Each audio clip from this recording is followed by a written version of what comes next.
How to save a TikTok draft to your camera roll. In this short video, I'm going to show you how you can save a TikTok draft to your camera roll, but before I do, please don't forget to like the video and subscribe to my channel. Okay, to save a TikTok draft to your camera roll, first open up the TikTok app on your phone and then go to your profile.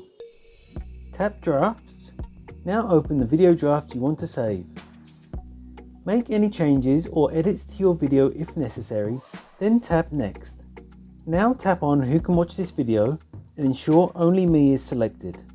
Then tap on More Options and ensure Save to Device option is switched on, which it is on my device. Now privately publish your TikTok and it will be saved to your device once it's finished uploading.